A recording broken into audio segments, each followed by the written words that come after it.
A very good morning to all of you. So it's my privilege to introduce to you a distinguished scientist, technologist, and visionary leader of India's defense and aerospace sector, Dr. G Satheesh Reddy. Dr. Reddy was born on 1st July 1963 in Andhra Pradesh. Dr. Reddy pursued his education in electronics and communication engineering from JNTU Anantapur and went on to earn his MS and PhD from JNTU Hyderabad. His academic brilliance soon translated into an illustrious career of national service. He began his journey with the Defense Research and Development Laboratory, DRDL, Hyderabad in 1986, and later joined the Research Center, Imarat, where as director he led pioneering work in the development of infrared seeker, integrated avionics module, and advanced navigation systems. Rising through the rank with the dedication and innovation, Dr. Reddy became a distinguished scientist in 2014 and was appointed scientific advisor to the Defense Minister in 2015. In August 2018, he took the charge as Secretary of the Department of Defense R&D and the 13th Chairman of the DRDO. As Director General of Missile and Strategic System, he spearheaded some of the India's most critical defense program, including the Ballistic Missile Defense Program, NAG, Quick Reaction Surface-to-Air Missile, Rudram, long-range guided bombs, and the anti-radiation missiles.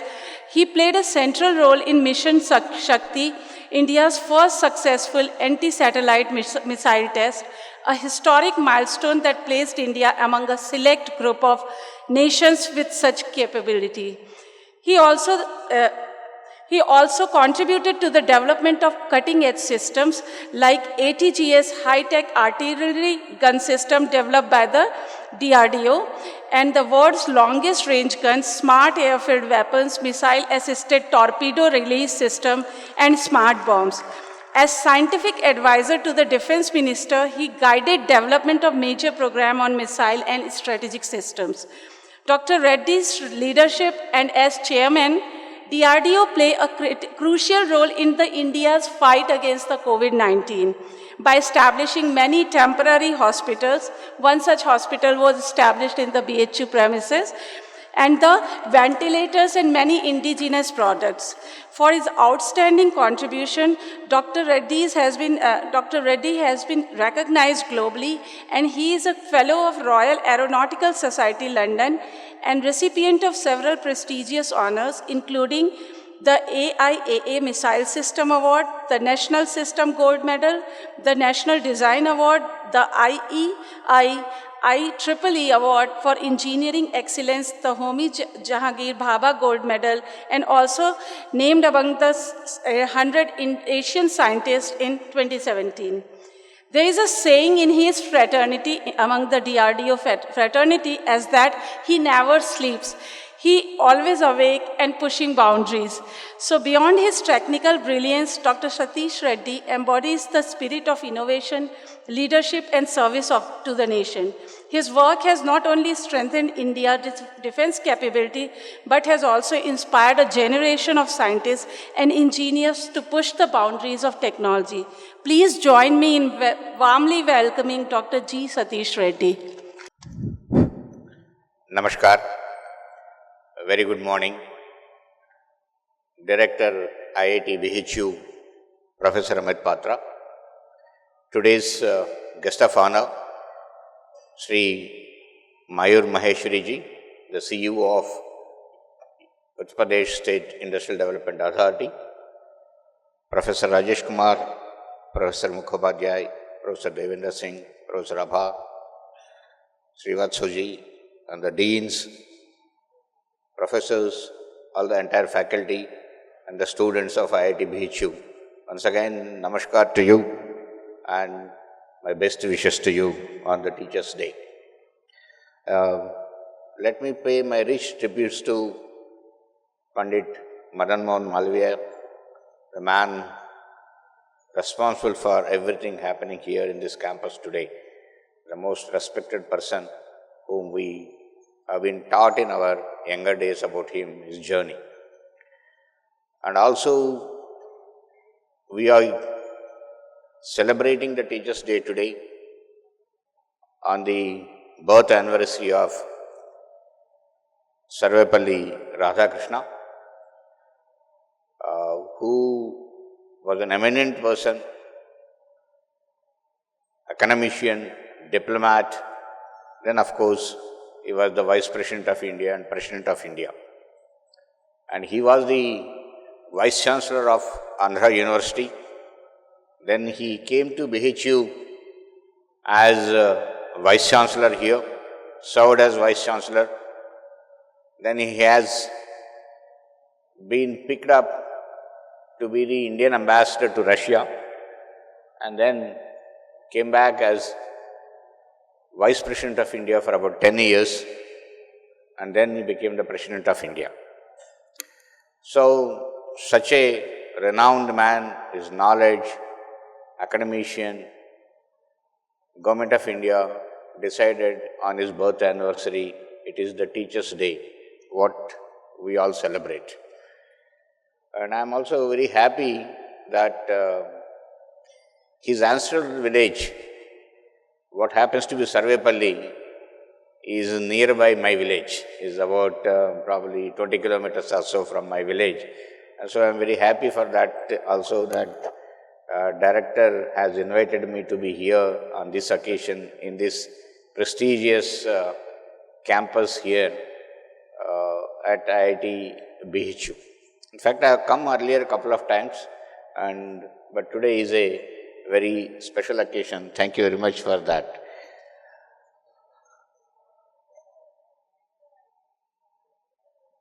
The Guru, the teacher, in our culture, in our society, has the highest place in our lives. That is what actually we are all taught. Whether we say Matudevo Bhava, Pitrudevo Bhava, Atithi Bhava, and then we say Acharya Devo Bhava. Or other way, Guru Brahma, Guru Vishnu, Guru Maheshwara, Guru Sakshat Parabrahma, Tasmai Sri Guruve Namaha.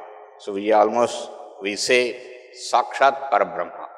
That is the way in our culture, in our society, we respect a Guru who actually molds us, who teaches us, who loves us, who provides the knowledge to us. And more like in our society, we will believe that everyone, not only just who teaches us in the classrooms, should have a Guru in his life, and who becomes actually a touching light for everyone. In fact, if you take me in my life, I come from a very deep rural area. Nothing is known, in fact, nothing was there, sort of a thing. But a couple of teachers, particularly one mathematics teacher, played an important role in my life. I am not just talking about education, other life. Is one who came, who taught, I am talking about in 1970s, those days for the village, I say modern mathematics. And we call him as most modern teacher, scientist, or whatever it is, and he used to teach in a different way and learn and make us learn in a different way and all that. Very knowledgeable man. But then he played an important role in my life also. Let me tell you, he is the one who taught me. In the village, we never know what is cricket at all. Actually, I have not heard also till 1975. He is the one who taught me cricket, and we started playing with him, and he made us hold a bat or whatever it is, and all that is something.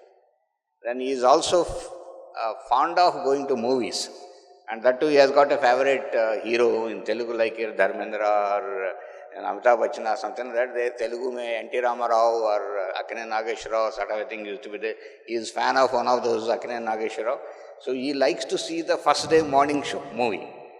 and he needs some company to go and buy the ticket because he can't stand and all that in the queue and all that. So he used to take me, and I used to go buy the ticket and both of us see the movie and come back also. So that is the way we had our life. I every day used to go to his house after the school, come back home, have your khana by about 6:30, take your lanta, there was no electricity, and go to his house and study there and get the doubts clarified and live with him. Almost a life was living with him. So that's why I don't mind saying that what I am today, I owe a majority of it to that Guru who actually taught me everything in life. In fact, that is why I remember when I became the director of the missile complex there, which Dr. Kalam founded, my hometown, all the allied people and even the political people wanted to felicitate me because it is somebody has become a defense scientist and occupied some position and all that, so they all wanted to felicitate me. Such way I am telling you not to show off or anything, but first I called my guru, this man who taught me mathematics, made all of them felicitate him, and then I got felicitated is what we done. That is the, I feel actually, it is the importance, that is what is a life in a guru plays, in a student's life, in somebody's life. And teaching everything, all possible aspects in life is very, very, very, very important for us. And so I'm very happy to be here on this occasion, and my congratulations to all the teachers who won the awards and who have best performed, and probably it is a rotation basis. There are few awards, there are many competitive people and people who have got capabilities and all that, but so you have to give it to few people. So this time few people are given, next time other people also will be getting. So in IITs particularly, I expect that all are the best, and that is what we all have been thinking, and we think also, and they are the best teachers available in the country. And the IITs produce the best students. This is what we have been seeing. Coming to the scenario in the education, over the last few decades, the scenario of education in the country has been a very transformative, changing a lot, and the spread has been so much. So many institutions have come. Even if you talk about universities, we have so many universities, more than I think 1100 universities today in the country. And so many people who are pursuing higher education students-wise. We have about 4.38 crore students who are pursuing higher education in our country, more than the population of many nations. And if you look at the technical side of it, or engineering institutions, when I was studying, I think probably we were producing about 7,000 or 8,000 students a year, total number of engineers, all the entire country. And those days, I think it was very difficult to get those 7,000, 8,000 also getting jobs was very difficult. In fact, I remember that time the most demanding subject was civil engineering. And civil engineers had a lot of demand, and people used to fight for joining civil engineering there. And today you look at it, so many institutions, thousands and thousands and thousands of institutions have come, and 1.5 million engineers we are producing a year, 1.5 million engineers. And you can say almost 90% of them are getting placed, whichever way it is, almost 90% of them are getting placed. That is the scenario change what has happened today in the country, what is happening. And particularly probably the IT revolution, late 80s and early 90s, transformed to come up with so many private institutions and so many people coming up, and actually transformed the lives of many people, the economic life of the people in the country in a big way, that so many people are educated and so many people are earning a lot in the situation. I again go back to my own example. My village, I am the first engineer when I studied. So when I go to my village now, there may be about 500 people at least today. 500 people. And 1 week back I went to my village. One old man was going behind the buffaloes. He was taking the buffaloes to the field. So I called him, Kaisa ho, how are you and all that. He said, fine. Where are your grandchildren? That man says, grandchildren both are engineers, and one fellow is in, he was not able to properly pronounce also. One fellow is in New Zealand, one fellow is Canada, and he says, they say that you come here. मैं तो ये गाय के पीछे जा रहा हूँ, मैं जाके वो काम क्या करूँगा Australia or New Zealand or Canada and all that. See the life. A man who is just going behind the buffaloes, his own grandchildren are studied in IT, and there are in countries like Canada, New Zealand, where it is or whatever it is, transformed a lot the way it has expanded. That is why this 1.5 million engineers a year is changing the economics of the country, also the families and everyone's lives. And similarly, there is other transformation also. If you look at, now there used to be only 5 IITs, now every state has an IIT, every state has an NIT, every state has a central university, every state has an IIM, every state has the All India Institute of Medical Sciences. So many things have come. The new national education policy has come into picture. That again transforming the way you need to get educated and all that. That is one transformation. If you look at even IITs, those 5 IITs, the undergrads what that IITs are producing, those days if you look, the statistics say almost 80 and above percentage were going abroad. That was the statistics. Today with the present statistics say, the undergrads who are coming from IITs, 75% of them are staying back here in the country. That is the huge transformation. The intellectual of the top cream of the country are staying back here in the country. That is why, as a whole education system, when you look at it, the way number of publications, we are number 3 in the world now, in the top. Similarly, number of PhDs what you are producing, we have become number 3. So likewise, so many changes have happened and so many changes are happening.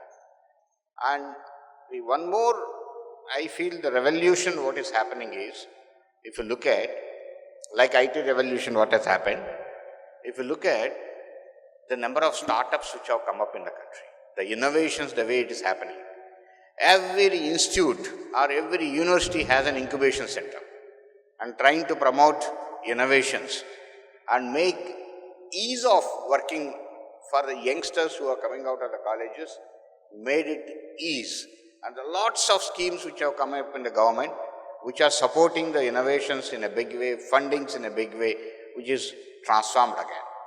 If you look at the statistics, the year 2016, in our country, we just had 458 startups. 458, 2016. In less than 10 years now today, our number of startups have crossed 1.75 lakh startups. 1.75 lakhs. And more than about 13-14 lakhs or maybe 15 lakh people are employed in that. Every youngster looks at, why not I come out with an innovation which globally it is not available, or globally it is competitive. This is one thing which is a sea change. Actually, this is what I say, there is a change in the mindset what has happened in the future, what our generation today, our generation. In our generation, firstly to establish a industry / a company / a firm, it is something a very courageous action. People who can take risk were getting into it, or people who had so much of academic background, they were trying to do. And majority of the people who have actually established also, they have done in such a way that you go to a bigger companies like HAL, BHEL, BEL, HAL or BEML and all that, look at what is the item they want as a supply chain and take that item and put in industry and keep supplying it as an ancillary unit. So that is why I call it, those days the mindset of us who were coming out and trying to establish was an ancillary mindset. Whereas today you see, every youngster, even if you go to a small town, the way he is looking at innovation is a globally competitive innovation. The way it is, he thinks that whatever I am coming out with an innovation, in the entire globe it should not be there. My innovation should be of the first of its class. And that is why, if you look at Indian deep tech startups, most of them are getting funded from abroad. Not that we are not funding from here, but seeing the technology, seeing the type of innovation, what is happening, they are all coming from US, they are coming from Singapore, they are coming from Europe, or our Dubai and other countries. They are all getting funded from those things. There is a change, and I'll give you actually a couple of examples how they are flourishing also in a big way. People in just about 4 or 5 years, here in the state of Uttar Pradesh, in Noida, there is a company primarily started with drones called Rafe. Rafe is the company name. That boy actually came from a very, very, very low level family and started making drones, approached all of us. Many people right from PSA office and all that, we blessed him, we supported him and all that, and came up and started supplying the drones to the Ministry of Defense and probably I think Civil Aviation Ministry also or other civil applications. And today, and just about 1 month back, it came in the papers, General Catalyst and all that have founded them. And the company valuation today is 7,000 crores. 7,000 crores in 5 years. Similarly, one more example, like a couple of examples I wanted to give to youngsters, how things are completely changing. It is nothing like I have a small industry, I am running a small thing and all that. It is talking about hundreds and thousands of crores. All you can verify. There is a startup called Digantara in the space domain, Digantara in Bangalore. That boy, Anirudh, is son of a DRDO's very low-level employee. And they started a company called Digantara in the space domain to have space surveillance from the space. Space surveillance or space-based surveillance of the ground and above the space, from the space is their domain. And the way they have come up, you must have heard, just 15-20 days back, Reliance Ambani Group has funded them 300 crores. The company value is somewhere around 1,700 crores or 2,000 crores. Unmarried youngsters, 2 boys, Anirudh and Tanvir. Tanvir just got married about 20 days back. And see the type of value chain. Again, I will tell you one more boy, Suhas Gopinath. A boy started a company at the age of 14, against the wishes of his mother, father, everyone, very small, lower middle class family in Bangalore. And they were all saying he started in a 10 by 10 room, a small company. And within 5 years, that company became Fortune 500 company. And today is a leading cyber security company. There is a movie also has come in Kannada, in Karnataka, on that boy, who is again a youngster. One more last example I'll give you. How the things are flashing, I can keep on giving examples like this. There is a company called Bellatrix. Bellatrix is again a space propulsion company. That boy, when he was studying, I think second year engineering in 2013, came to me, sir, give me some drone project, I want to do it and we'll make a drone. So I gave him, I think 5 lakhs or 7 lakh rupees project. I don't remember more than that. And within about 6 to 8 months, he came back with a drone of 70 kilometers which can travel a drone. Made it and demonstrated in that. Then after 6 months, he came back saying that, sir, I want to make a propulsion system for interplanetary motions. It is a water-based propellant. Why don't you connect me to ISRO? I connected him to ISRO chairman, that time Kiran Kumar. And after due evaluation for a few months, he gave that young boy, I think still he was in the 4th year that time, 2 crores worth of a project. And within about 2 years, they have demonstrated that propulsion capability. Now that company, Bellatrix, incubated in the Institute of Science, they have made green propulsion, they made electric propulsion, again all for satellites, and plasma-based propulsion which can make satellites not rotate at 600 kilometers and they can have at about 250 kilometers itself. That is the type of a technology what they have developed. The company valuation is somewhere, I don't know, 750 or 1000 crores is worth. And the two boys again, they're so young, they just got married just 2-3 months back. So this is what youngsters are doing in the country, how they are flourishing, and unimaginable level what they are reaching with their innovations, with their capabilities, supported by their own teachers, their own gurus and academic institutes, or the incubation centers, what they are there in the country, and the country is flourishing with this type of things. That is why I said, all these companies are contacted by global investors or global companies that we want to be part of your company, we want to fund you and all that. So much of a change, what is happening, and the innovations coming.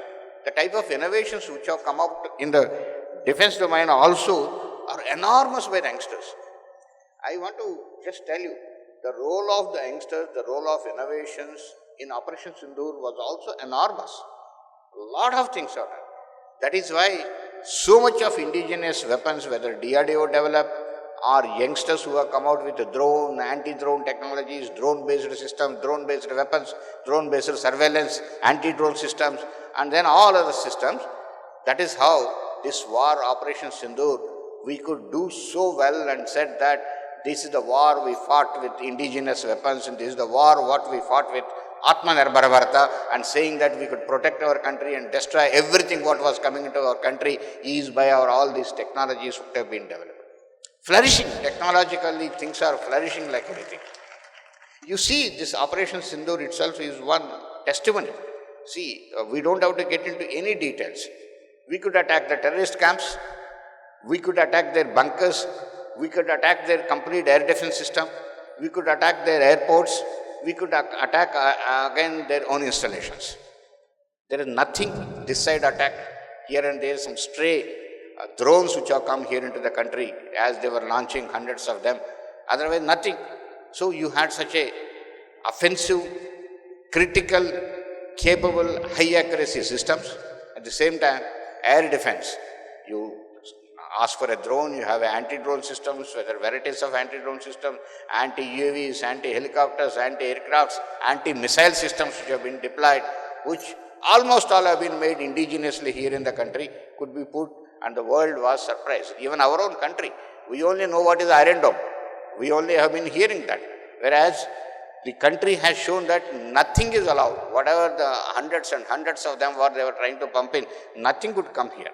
So that is the technology, where the whole country has come out with such a control technologies today. The indigenous content, what was 10 years back in the armed forces was just 30-35%. Today we have crossed more than 65% today. And we are marching towards as a leader in that direction. I can name anything. Today, you just saw 1 week back, the government has cleared 97 more LCA Mark 1As. LCA Mark 1 total now, the number what Indian Air Force is buying is 220. LCA Mark 1 and Mark 1A. 220 aircrafts you are making in our country. So the government has already approved LCA Mark 2, the 5th generation fighter aircraft, advanced medium combat aircraft you are making here. See, just 4 years, you are going to be leader. You talk about anything, you have submarine, you have ballistic missiles, you have cruise missiles, you have the only one in the world, the supersonic cruise missile, BrahMos with us. Then you have the Akash, you have the MRSAM, you have the radars, whatnot. You could make your own nuclear submarines here. You could make your conventional submarine propulsion system. You are the third country. In many of these technologies, India is standing at number 4, number 5, number 3 and number 1 in many of the areas. That is the level you have reached today. That is why in the defense today, I make a very confident level statement. We are self-reliant in the areas of missiles, radar, sonars, torpedoes, AWACS system, AWC system, aircraft, submarines, ships, armored vehicles, tanks, whatnot. Anything you are capable in the country, and we are able to make everything in the country, and they are all state-of-the-art systems what you are trying to make. And that is why India was a largest importer of defense equipment today. We had turned around, and last year we have exported about 24,000 crores worth of defense equipment. And immediately, Honorable Raksha Mantri Rajnath Singh ji said, next 3 years we will make it 50,000 crores. I think I am 100% sure, there is no doubt about it, the way we are making it, the way the cost of our system is so low, entire third world will come to us, and we only need to have aggressively do marketing.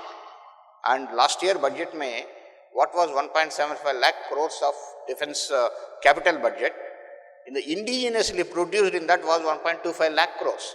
1.25 lakh crores. And Rakshana Mantri said, by next year make it 1.75 lakh crores. And make it by 2029, 3 lakh crores. That is the way the things are changing, emerging, as India is a leader in that direction. That is why actually he said, I think Honorable Prime Minister said, he made a call, make for the world, and then Viksit Bharat. I am sure the technologies are making the difference. The institutions like IIT BHU are making the difference. And there is a huge change. One point, when in 1970s or when the IITs were there, IITs when we were studying, I think there was no one institute in the first 500 global rankings.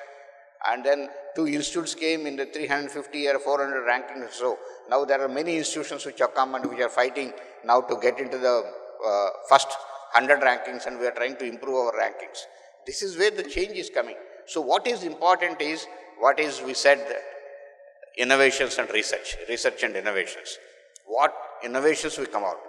The innovations which are the state of the art, the technologies which are the state of the art, are most advanced technologies. Innovations which do not exist in the world.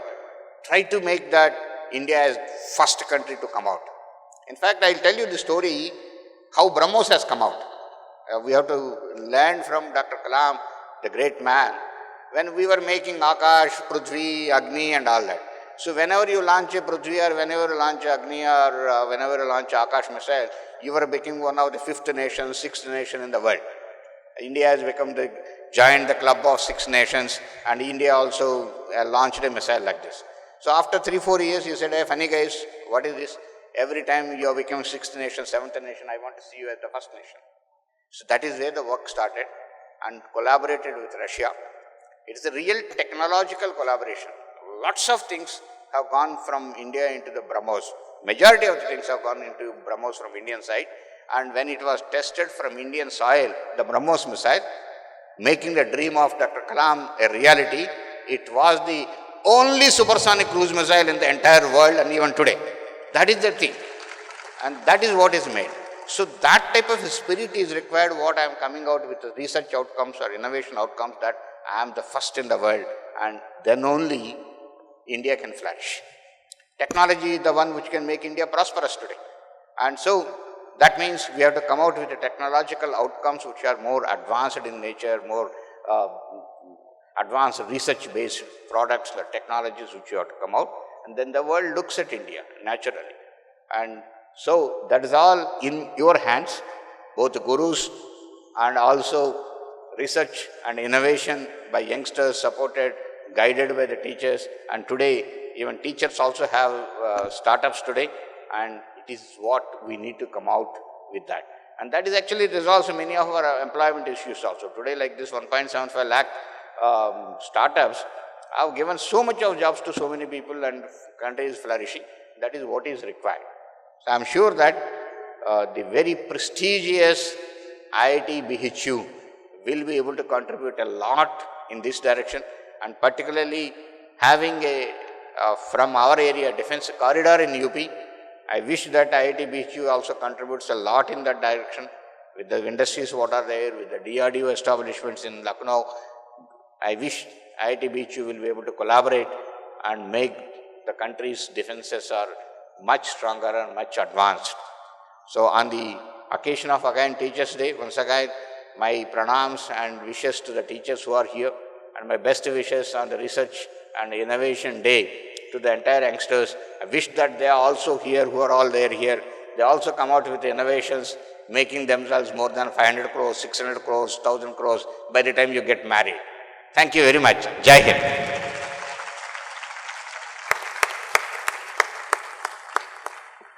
Thank you, sir, for your inspiring talk, for sharing your life journey, for sharing with us the advances in defense sector of India, and also for inspiring us to do more innovation and to begin startups.